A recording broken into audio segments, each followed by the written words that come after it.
I'm Caroline Deisley, and today in A, we've got a very special guest from the USC football team. Jake Olson was born with a rare form of retina cancer. He lost sight in his first eye when he was around 10 months old and lost sight in the second eye when he was 12 years old, around the same time when he met legendary USC head football coach Pete Carroll.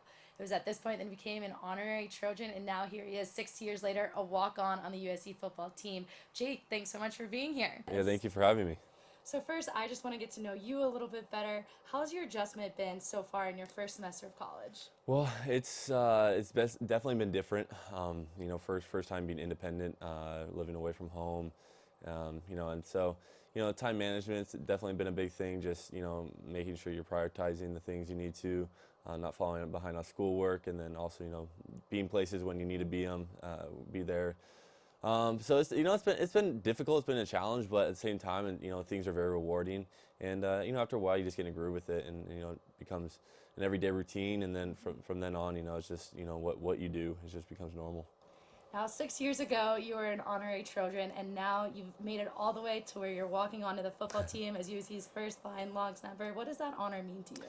Well, it's obviously I recognize and realize the significance behind wearing those colors and wearing that uniform.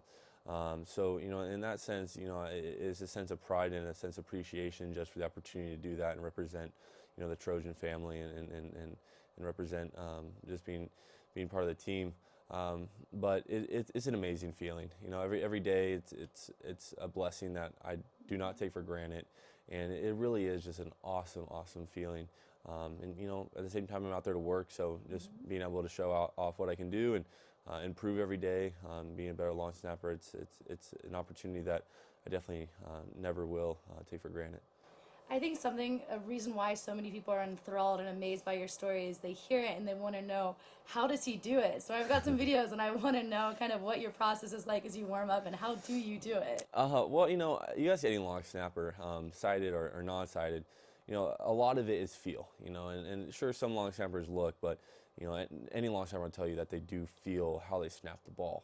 And so in my sense, it's all feel. It's all that muscle memory. It's all just relying on that repetition that you've done so many times just to do it over and over and over again.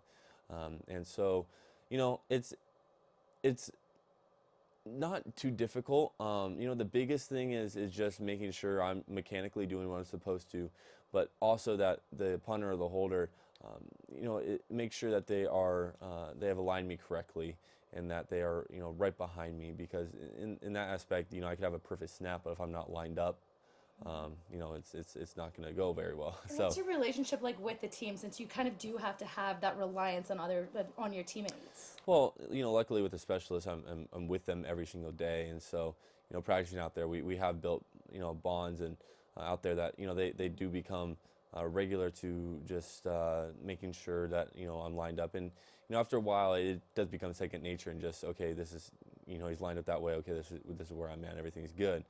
So it's definitely grown over the course of this season, but it will continue to grow just as long as we are together, which will be for a long time. And one of my favorite things from being with you guys on the team is when you're in the locker room, Quebec actually gets locked up in a cage and he starts barking, getting the guys pumped up for the game. What's been your relationship with him, and how has he kind of had to adjust to a new scene? Quebec's been awesome. He's enjoyed it. He really has become a team dog. Everyone just feels comfortable with just him running around, and they all love playing with him and messing with him. So it's been fun. He does not like too much being locked up in his cage. He wants to be part of the action. So he definitely gets part of the action. I've seen him get loose sometimes in the locker room. Yeah, no, he definitely likes running around. It's just when I'm on the field, I'll put him in there that way. We don't have an incident with him running out of the tunnel or anything. But he's enjoyed it a lot. Like I said, I don't know another football team in America that has their own team dog that they get to chill with. So the guys love it. Quebec loves it. I love it. It's all good. Well, great. It's been so fun watching you. I can't wait to see you against UCLA. I know you're excited for that rivalry matchup. Oh yeah, it's time to take back LA. That is for dang sure. Great. Thanks again, Jake, and thanks for tuning in to Today in A from the Annenberg School.